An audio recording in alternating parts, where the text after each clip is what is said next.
Masiva concentración en Argentina en respaldo a la presidenta Cristina Fernández.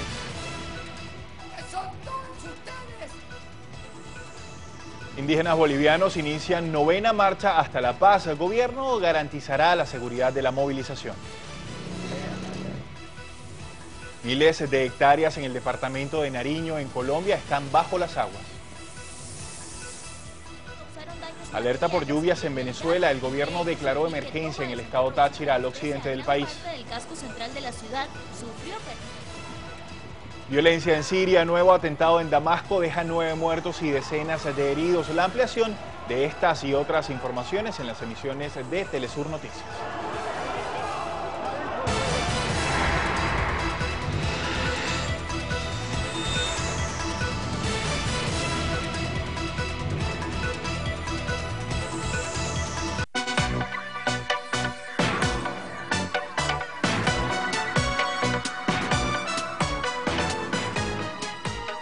¿Qué tal? Les habla Jorge Gestoso. Bienvenidos desde Quito. En el programa de hoy hablamos con el Secretario Nacional de Educación Superior, Ciencia y Tecnología, René Ramírez. Cuando nosotros hablamos del tema universitario, lamentablemente América Latina ha estado viviendo lo que yo le denomino como el segundo etapa del neodependentismo. ¿Qué es? Que dependemos del conocimiento que viene de afuera, del norte principalmente. Y muy pocas son las universidades que están generando conocimiento dentro de la región. Todos los demás somos importadores de conocimiento, es el principal déficit en balanzas generales que tenemos. ¿Cómo podemos hablar de autonomía universitaria si es que el conocimiento se está importando? ¿Cómo podemos hablar de autonomía universitaria si es que las principales cátedras se dan con textos todos a nivel internacional y no confrontando con lo que pasa en la nación? ¿Cómo podemos hablar de autonomía universitaria si es que el financiamiento de las investigaciones vienen de grandes transnacionales? Entonces, creo yo que en este momento la universidad tiene que replantearse completamente cuál es el rol que juega, y principalmente en países que están viviendo procesos radicales de transformación. La reforma universitaria no es un fin en sí mismo, y eso tiene que quedar muy claro, por lo menos en el caso del Ecuador lo tenemos muy claro. Es un medio para transformar la sociedad. El Secretario Nacional de Educación Superior, Ciencia y Tecnología, René Ramírez, en el programa de hoy.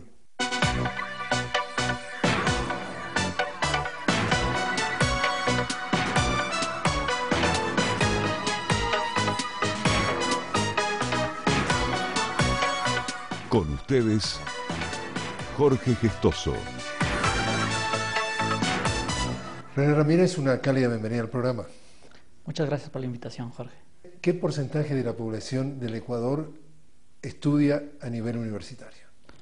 A nivel universitario está de una tasa neta del 28% y una tasa bruta del 36%, ¿no? Entonces nos encontramos entre los países que tienen un nivel intermedio de matrícula universitaria de la región en América Latina. ¿Qué quiere decir exactamente esas estadísticas? ¿Qué 28% de qué? Para entender mejor el 28% entre personas que están entre 18 y 24 años de edad, y obviamente la tasa bruta sí implica más allá de los 24 años de edad, en este caso de toda la población. Si lo pongo de otra manera, de los estudiantes que terminan el ciclo secundario, ¿cuántos de los que terminan continúan y cuántos no continúan? Bueno, continúan, llamémoslo así, de cada 100, 36, ¿no? No obstante, creo que al igual de lo que pasa en la región, en América Latina, uno de los problemas más graves que tenemos es lo que se llama la eficiencia terminal, que tú puedes empezar pero no necesariamente terminar la educación superior, es decir, titularte. En el caso del Ecuador, la tasa de eficiencia terminal es del 40%, pero 2 años después.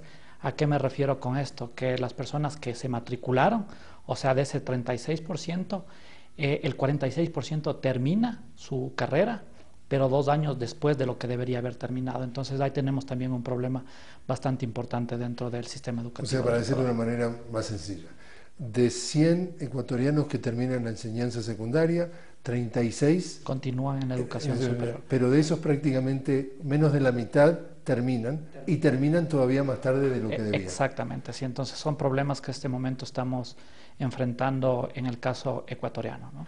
Y en materia de costos, es decir, exige determinada cantidad de dinero importante que ya en sí el poder inmatricularse en una universidad pasa a ser algo elitista? Mira, eso es un tema fundamental. Lo que estamos viviendo nosotros, creo que a nivel mundial, luego de la manifestación que hubo en el 99 en la UNAM, justamente en México, porque se quería arancelar la universidad, nos dimos cuenta que existe a nivel del mundo una disyuntiva, que es entre el acceso a la universidad de un grupo socioeconómico y el tema meritocrático. Muchos de los países de la región y a nivel mundial, en Europa incluso, lo que se han ido es a buscar un tema de tener una universidad ligado a los temas mercantiles, a los temas privados. Yo digo, en el caso ecuatoriano ha habido universidad estatal, pero no necesariamente significa que sea pública. ¿A qué me refiero con esto? Que no ha habido un proceso de democratización en el acceso a la universidad. Y ha habido un proceso de elitización, pero una elitización realmente en el marco de no meritocrático, sino socioeconómico. Simplemente para darte unas cifras que son importantes. De las personas que entran a la universidad, el 65% pertenecen al 20% más rico. O sea, 2 de cada 3 que entran a la universidad pertenecen al 20% más rico de la población. Y se titulan, el 75% pertenecen al 20% más rico. Entonces, lo que estamos asistiendo es realmente una reproducción de las clases sociales al interior de los países, y por eso uno de los principales retos de las transformaciones que estamos haciendo en el Ecuador es democratizar el acceso a la universidad. ¿Cómo? Lo primero que hicimos es justamente un debate amplio que se dio a partir de la Constitución. ¿De qué año? Del 2008. Fue dar la gratuidad en educación superior. Esto no teníamos en el Ecuador y creo que estamos yéndonos en contra de lo que generalmente está pasando en el resto del mundo.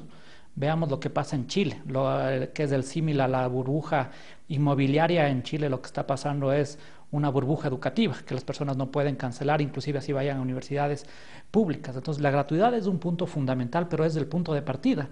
Y ya podemos señalar que en menos de 2 años tenemos resultados de la democratización en el acceso. ¿Cuáles, por ejemplo? Déjame interrumpirte allí por un detalle. ¿Cuántas universidades en total tiene el país? ¿Cuántas privadas, cuántas públicas? Danos ese panorama y después nos explicas dentro de ese panorama. Tenemos en total 70 universidades, de las cuales 26 son públicas, 3 son públicas de posgrado y las demás son, en este caso, particulares, privadas. ¿Y en ese panorama? Y en ese panorama lo que nosotros hemos tenido es que justamente al darse en los últimos 20 años, como parte del proceso, y esto hay que señalar siempre que todo proceso de reforma universitaria lleva detrás todo un proyecto de sociedad.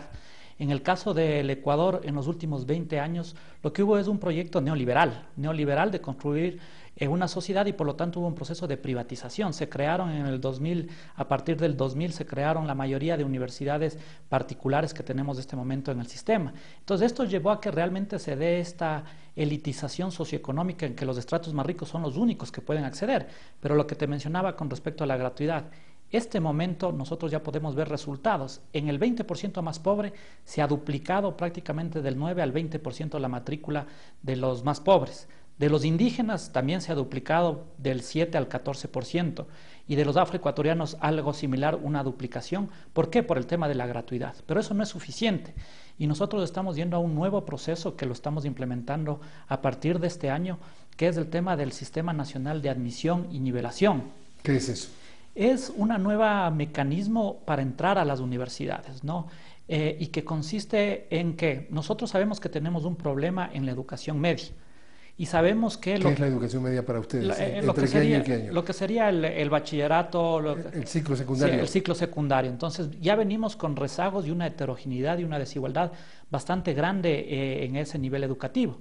Si es que nosotros no hacemos nada, lo que va a pasar es que van a entrar los que pertenecen a mejores colegios, que generalmente están asociados a que son colegios particulares y que generalmente están asociados a personas que tienen altos recursos económicos. Entonces la universidad pasa a ser un espacio de distinción y de reproducción de clase social. O sea que ya me estás diciendo que el problema viene arrastrado, del ciclo secundario. Del ciclo secundario y esto es una cuestión que nosotros sabemos que existe este problema. ¿Qué hacemos frente a eso? Además de la gratuidad, que como digo, ya ha habido un proceso de democratización en estos pocos años de implementación de la gratuidad. Hacemos un sistema de admisión y nivelación. ¿En qué consiste en esto? Todos los estudiantes que quieran entrar a la universidad dan un examen, no de conocimiento, porque si es que diesen de conocimiento el examen, lo que haríamos es que una vez más se quedaría estratificado entre los más pobres y los más ricos. Si no tomamos un examen de aptitud, de acuerdo al examen que tomamos a un piloto que acabamos de terminar, podemos señalar que al tomar un examen de aptitud no existen diferencias entre los más pobres y los más ricos, porque eso tiene que ver con el razonamiento cognitivo, lógico, numérico, ¿no? Y lo que buscamos es nivelar y dar igualdad de oportunidades a todos los ecuatorianos. Los pobres no es que tengan menos conocimiento que los más ricos, que sean menos capaces para entrar a la universidad. El gran problema es que no han tenido oportunidades para entrar en la universidad. Entonces, en un periodo académico, lo que nosotros hacemos es darles clase para nivelarles e igualarles en oportunidad para que puedan continuar con sus estudios. Y ahí entramos con un tercer grupo de políticas públicas. El uno era la gratuidad, el otro era el Sistema Nacional de Admisión y Nivelación, y el tercero es el tema de becas, ayudas económicas y crédito educativo. En función de la meritocracia, en función de su nivel socioeconómico, en función de la territorialidad, porque esto es muy importante, nosotros buscamos construir una universidad que recupere el sentido de lo público, es decir, que sea un espacio de encuentro común entre las diferentes clases sociales, entre las diferentes etnias, nacionalidades y pueblos que existen en el país. Y justamente para eso nosotros, si es que una persona está en el último rincón del Ecuador en el sentido de alejado de una universidad, nosotros también tenemos becas para que pueda trasladarse y pueda constituirse la universidad como un espacio de encuentro entre los diferentes ecuatorianos.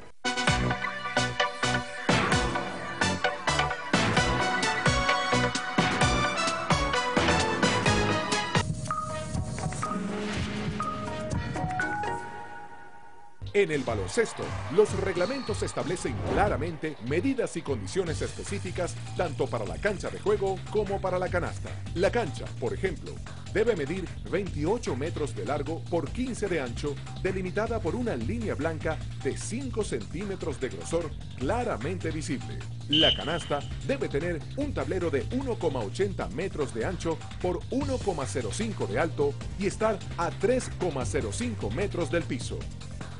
Que comience el juego con una señal bien lanzada. Movilnet, la señal que nos une. William Rosario, beisbolista de República Dominicana, tercera base, jugador de Namur Angels, Bélgica. Conozca este sábado su vida dentro y fuera del terreno de juego. William Rosario es el protagonista de nuestra América Deportiva en el mundo. Este sábado, Telesur, la señal informativa de América Latina.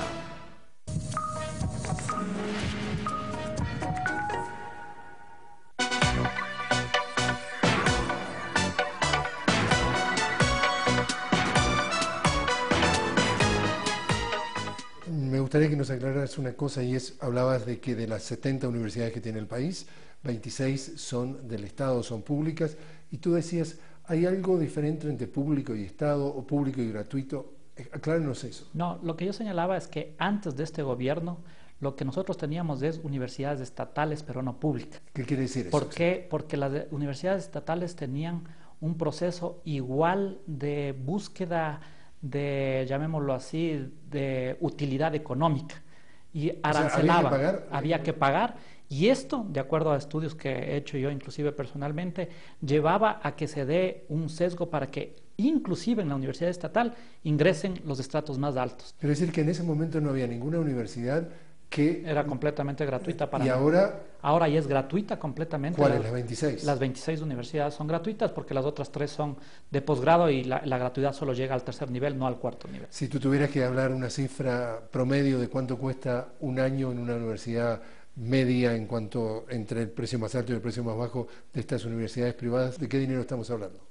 Bueno, eso tienes de toda índole, ¿no? Tienes, por ejemplo, las universidades particulares, puedes llegar a tener $10,000 por año, y la más baja puede ser $1,000, $1,500. En un país donde el salario mínimo, digamos, o el sueldo mínimo son alrededor de $300. Exactamente. Entonces, para que vean la proporción. Realmente eso es una restricción, es una barrera de entrada al acceso a la universidad, y eso en sí mismo ya te reproducía las desigualdades sociales, ¿no? Ese mismo arancelamiento que tenían las universidades públicas y obviamente las particulares, eso ya te producía una distinción y una estratificación social. Entonces, justamente contra eso estamos peleando. Otro de los desafíos que podría intuirse es la calidad de los profesores, la calidad de la educación en sí misma. Bueno, ahí hay que ser muy transparente y decir, el nivel de calidad de la Universidad Ecuatoriana, con salvas de excepciones de ciertas facultades y ciertas universidades, no es bueno, ¿no? Y más bien diríamos, estamos más abajo de la media. Pero ¿qué estamos haciendo con respecto a eso? Por ejemplo, cuestiones que, si es que uno hace el análisis a nivel regional con la radicalidad que estamos haciendo, nunca se ha hecho a nivel de la región. Hemos tomado una evaluación a través de un mandato constituyente, que fue el momento que se hizo la Constitución de la República, la última, la del 2008, en la cual evaluamos a todas las universidades. En eso están ahora. En eso, y ya se terminó la primera evaluación. Con la Ley Orgánica de Educación Superior dimos un plazo para que las universidades que se encontraban en la última categoría, que es la categoría E, busquen mejorar sus índices, indicadores de calidad. Ayúdanos eso de las categorías que no necesariamente se entienden. Las categorías tienen que ver con, obviamente, en función de indicadores que tienen que ver con profesores a tiempo completo, con doctorados, con laboratorios, con bibliotecas, con acceso a tecnologías de información. Se hizo un análisis para jerarquizar y rankear a las universidades, categorizar. Y eso va desde la A hasta la E. E siendo la peor. La peor. Entonces, en la Ley Orgánica de Educación Superior dimos un plazo de 1 año y medio para que las universidades mejoren. Y en este momento estamos terminando una evaluación. Y si es que obviamente las universidades no mejoran, están en total 26 en este grupo de universidades categoría E, tendrán que ser cerradas las 26. ¿Cuándo eventualmente se va a dar a conocer esta evaluación? Esta evaluación se va a dar a conocer en este abril del presente año, y obviamente esto implicará, es parte de la depuración y de la búsqueda de la calidad y la excelencia en el campo de la educación Aquellas superior. entonces que estén en la categoría E, cierran la tienda, Que cierran no, la cortina. Exactamente, que no pasen esta última evaluación, en las cuales inclusive se les evaluó a los estudiantes. El fin de la universidad es que el estudiante salga con el conocimiento adecuado. Entonces, evaluamos por una parte el tema de la parte física, institucional, profesores a tiempo completo, estos otros indicadores que dije, pero también estoy evaluando al estudiante si es que sale con las competencias que tiene que tener un profesional. Si es que no cumplen estas competencias y si es que realmente tampoco tienen esta oferta de calidad, estas universidades tendrán que cerrarse en el mes de abril. Otro de los elementos que ustedes están incorporando como nuevo en esta nueva etapa del Ecuador es la posibilidad de que estudiantes sean becados al exterior. Explícanos un poco. Exactamente. Esto es parte de este equilibrio que digo tiene que darse, por lo menos nosotros vemos que es un equilibrio fino entre meritocracia e igualdad de oportunidades, ¿no? Entonces, frente a eso, lo que nosotros estamos buscando es, nosotros como universidades, existen carreras que no tenemos y que deberíamos tener para la transformación, por ejemplo, productiva del país. Y el año pasado dimos 1.070 becas para que se estudie en el exterior, que es más de los últimos 11 años de becas que se han dado. Y este año, con el presidente de la República, llegamos a la definición que sea ilimitado el número de becas para estudiar en el exterior.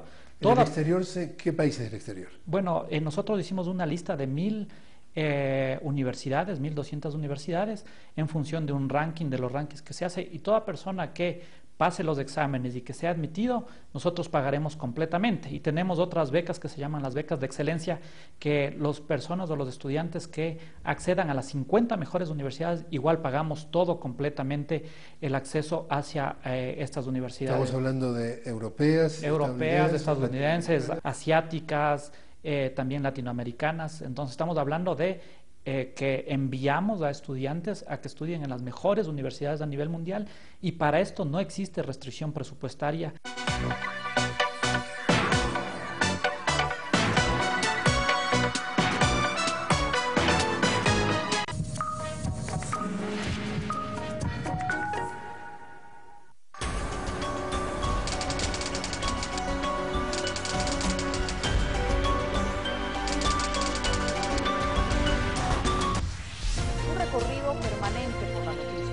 Para informar de forma veraz y oportuna. Información precisa y de primera mano. Los hechos que afectan al mundo abordados desde su origen con visión latinoamericana. La noticia más allá de lo que otros pueden ver. Telesur, la señal informativa de América Latina. Telesur, la señal informativa de América Latina.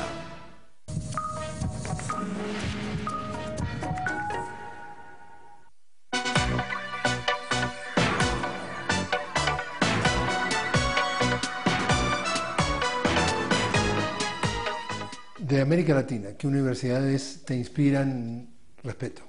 Bueno, la UNAM, la UBA, la Universidad de Sao Paulo, son universidades que realmente, digo yo, cuando nosotros hablamos del tema universitario, lamentablemente América Latina ha estado viviendo lo que yo le denomino como el segundo etapa del neodependentismo. ¿Qué es? Que dependemos del conocimiento que viene de afuera, del norte principalmente. Y muy pocas son las universidades que están generando conocimiento dentro de la región. Todos los demás somos importadores de conocimiento, es el principal déficit en balanzas generales que tenemos. ¿Cómo podemos hablar de autonomía universitaria si es que el conocimiento se está importando? ¿Cómo podemos hablar de autonomía universitaria si es que las principales cátedras se dan con textos todos a nivel internacional y no confrontando con lo que pasa en la nación? ¿Cómo podemos hablar de autonomía universitaria si es que el financiamiento de las investigaciones vienen de grandes transnacionales? Entonces, creo yo que en este momento la universidad tiene que replantearse completamente cuál es el rol que juega, y principalmente en países que están viviendo procesos radicales de transformación. La reforma universitaria no es un fin en sí mismo, y eso tiene que quedar muy claro, por lo menos en el caso del Ecuador lo tenemos muy claro. Es un medio para transformar la sociedad. Existe un nuevo pacto de convivencia que hemos firmado los ecuatorianos, que es la Constitución de la República del 2008. Nosotros tenemos que pensar qué universidad necesitamos para producir ese nuevo pacto de convivencia de la Constitución que sellamos todos los ecuatorianos. Y por eso creemos que no puede haber emancipación social sin una emancipación del pensamiento. Y la institución pública que lidera, que lleva el tema del pensamiento a nivel social es la universidad. Por lo tanto, no puede haber emancipación social sin una transformación radical de la universidad. Pero ¿qué puede hacer América Latina? Como tú dices, estamos importando puntos de vista, estamos importando educadores, estamos importando una filosofía que no necesariamente nace en la región. ¿Qué puede hacer la región como conjunto para desarrollar su propia identidad, digamos, desde el punto de vista universitario? Bueno, esto es fundamental. Se acaba de crear justamente en la presidencia pro tempore, y lo digo porque tuve el honor de ser parte del COSECTI, de crear el COSECTI, que es el Consejo de Educación Superior, Ciencia, Tecnología y Cultura en UNASUR. Y es justamente... La Unión de Naciones del Sur. La Unión de Naciones del Sur, y que es justamente repensarnos como región qué tipo de universidad necesitamos, qué tipo de investigación necesitamos. Acordémonos de algo que es muy triste en el ámbito, por ejemplo, de la investigación. Nosotros tenemos lo que se llaman enfermedades olvidadas.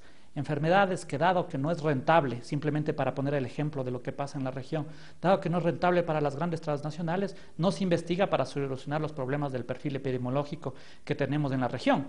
Entonces, nosotros tenemos que tener una agenda realmente autónoma de decir qué nos interesa, cuáles son nuestras problemáticas, y en ese sentido hacer reformas en los ámbitos del campo de la educación superior y reformas también en el ámbito de la ciencia, la tecnología, que busquen potenciar aquello donde tenemos capacidades y solucionar los problemas de las necesidades de la región, que en este momento vienen muchas de las veces a través de agendas a nivel internacional. Y cuando tú estabas en esta reunión de UNASUR, ¿qué tipo de sentimiento, qué tipo de respuesta, qué tipo de ambiente encontraste como para desarrollar el interés?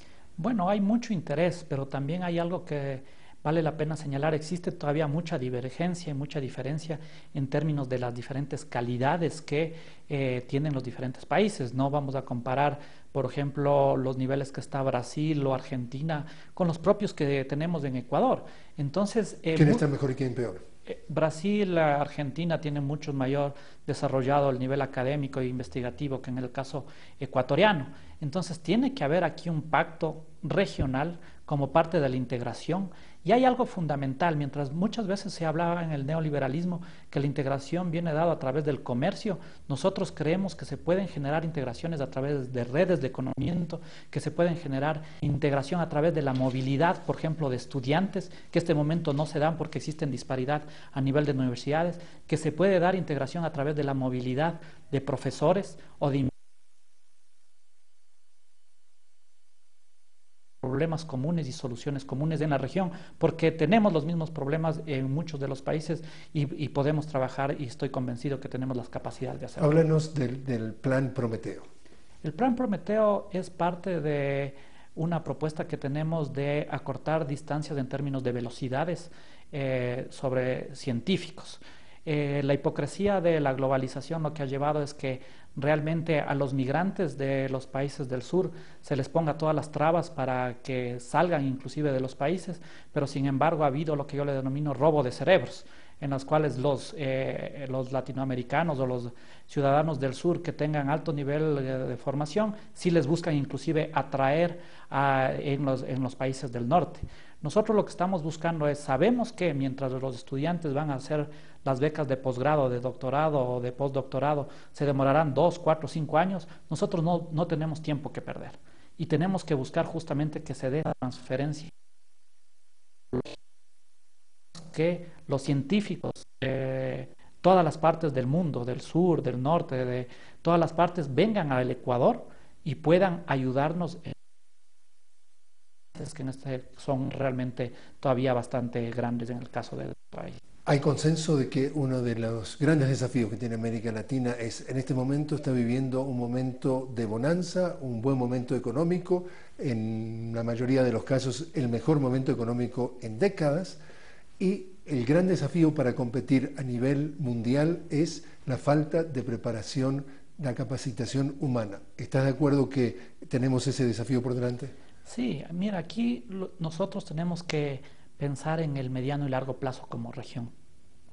Nuestros países, muchos de nuestros países, o la mayoría, son países primario exportadores. Y al ser primario exportador, lo que tú tienes es un problema de una restricción temporal de cuando se te acaba el recurso natural. Y lo único que te va a permitir realmente hacer sostenible esta bonanza es que realmente tú puedas imprimir, en el buen sentido, valor agregado a través del conocimiento. Y eso no lo puedes hacer si es que tú no inviertes en ciencia y tecnología. Eso no lo puedes hacer si es que tú no inviertes en universidades, en mejorar la calidad. No lo puedes hacer si es que no inviertes, en este caso, en talento humano.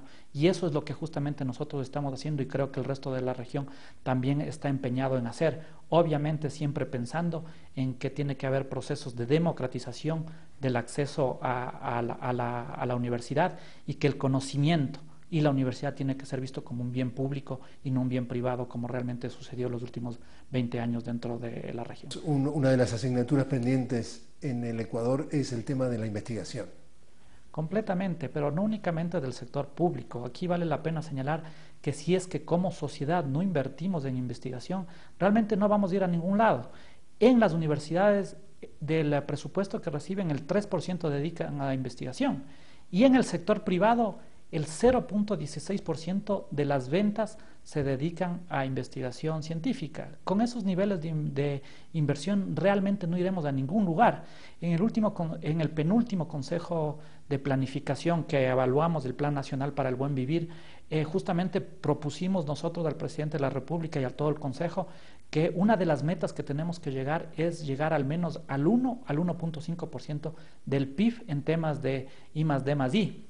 ¿Qué es eso? A ver. Investigación, desarrollo e innovación. ¿Y dónde está hoy? Ahorita estamos en el 0.55%. O sea que tienes que multiplicarlo por 3. Tenemos que multiplicarlo por 3. Y en este gobierno creció del 0.20 al 0.55.